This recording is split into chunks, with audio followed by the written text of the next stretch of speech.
I beg my fellow country people, make una help me share this video. Make una share this video. Get many people who want me this video reach. I beg una help me share am. The first person at Buhari, I want me this video reach Buhari. Una help me share am. I want to know how that guy take day. I'm really interested in knowing how Buhari take day. Who you be?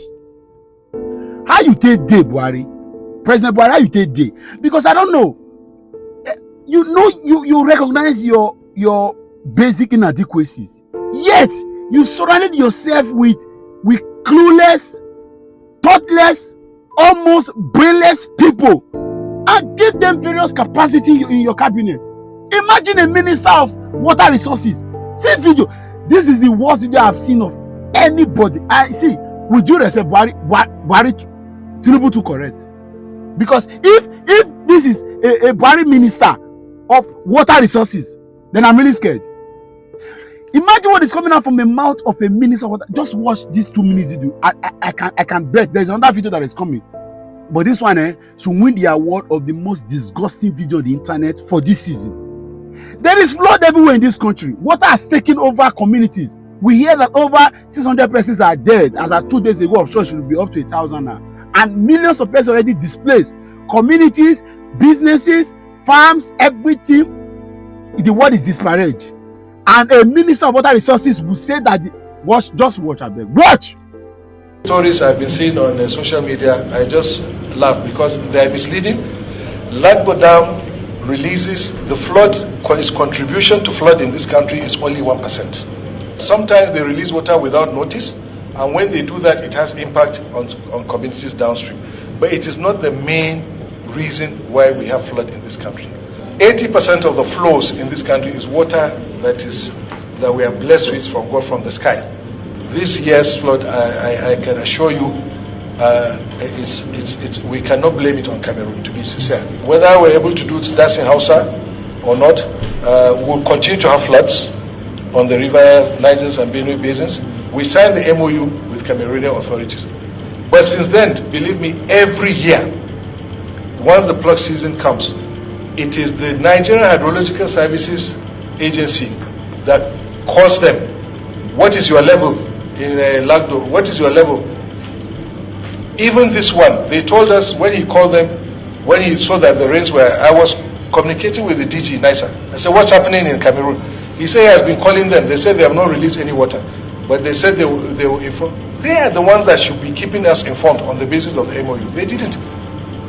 Finally, they said, okay, that they will inform us tomorrow. They didn't inform us. They informed us 24 hours after they had released the water. They did the same thing 2 years ago. And we had to write, I wrote to the Minister of Foreign Affairs, Nigeria had to write a protest letter to the Cameroonian authorities that they did not inform us. It was after our rains had gone, then suddenly we saw flood in Adamawa area. And we realized, we were asking them for 2 weeks, they were denying that they had opened the reservoir. You know, and of course it didn't go to the confluence, it was limited to the areas of Adamawa State, that is, and Taraba, because, like I said, the contribution to the flood by Lagbo Dam is not so high. That's the video. If that video is not disgusting to you, then nothing else should be disgusting. And this man Buhari has surrounded himself with people like this, elements like this, that are, I don't know. Maybe they don't say they insulted us, but this man have brain. Then the fear of the future, the second set of people that you should promote this video, you should share this video to, are Tinubu, Shetima, and every other APC warlord that have vowed that will continue to remain in perpetual bondage. There's a video of a young man, I think Shegun or so. I can never know his surname. God forbid I know his surname. I can never have his name and his surname on my head, because this is a brainless cow. Brainless one. Excuse me. What did they talk? Watch this video. He is in the APC media communication strategy group or so. That unit that goes to lie on social media, right? Lie on TV, lie. Is part of them. Just watch this video and see. We just watched an interview of the Minister of Natural Resources. This one is a likely next generation minister in Tinubu's government. Watch. Say about a large swath of land of Nigerian territory were in the hand of bandits We saw bomb going off. I'm sure you're sitting here, exquisite, looking all dapper. You would have been scared stiff if the state of anomie that happened in 2015 sustained or was still persistent. Well, actually, I was in Nigeria between 2014 and 2015. But I covered the election. Okay, but you can bear me witness that from 2015 till today, there's not been any bomb blast in Abuja, the capital city. Bombs were going off then. You had this day bomb blast. You have Yanya, and there have been recent incidents in Abuja. Yeah, it may not be a bomb blast, but there've been recent incidents. Yes, but what I'm telling you is the problems we met in terms of Boko Haram. Boko Haram has severely degraded from a from a force that can occupy territories to those that target soft targets here and there, very little, minimal. And I saw the global index for terrorism. They said Nigeria improved drastically. I'm not sure of the statistics, but I think by over, the deaths by terrorism improved by over 47% or more than that. I can't remember. Actually, that's not accurate, because we have had deaths by terrorism. You can check it. You see, I wish I can Google it here. I think 2021. And it said there's been drastic improvement. I think in deaths by terrorism. Have to put it in perspective, Nigeria, which is deaths by insecurity. No, by terrorism. You have to.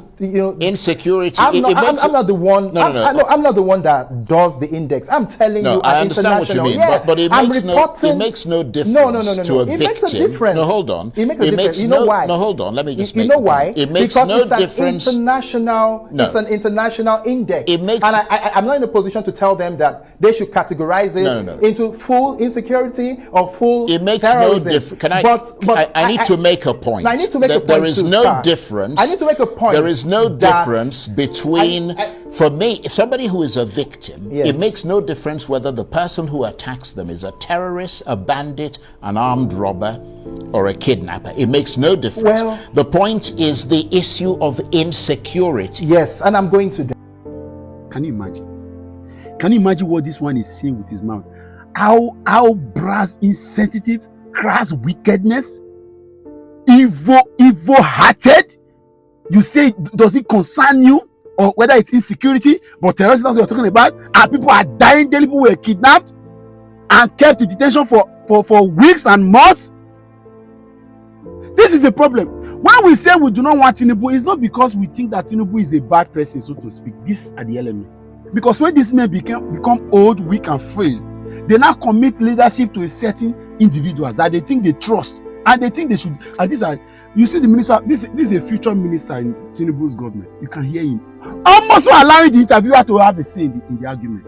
He's the one to decide everything, because he has crammed what he came to the interview to do, and then he will not listen to anything else. It doesn't concern him whether or not you have got statistics. You have got. He's even quoting figures that he cannot defend. And this man now, his mother will be in the village crying. His father is in a situation where he's helpless. People around him, even his girlfriend, they are scared. They cannot even walk. You can't even travel. And then he doesn't have lights. He probably would have taken that clothes from Jakina, paying so much. He probably has seen the problem of this country. He probably be experiencing. Probably would have paid so much as cab fare to this particular interview. But here defending a party that doesn't have him he doesn't even have him in mind. This kind of people that would live after the election, they will be begging for food because they have sold their soul. Share this video to them. Let these people see. These two interviews, they are enough for Nigerians to know that we do not have any business with APC anymore. A minister of natural water resources, and then this one going to defend nonsense on national TV. I don't even know what to say again. I beg you.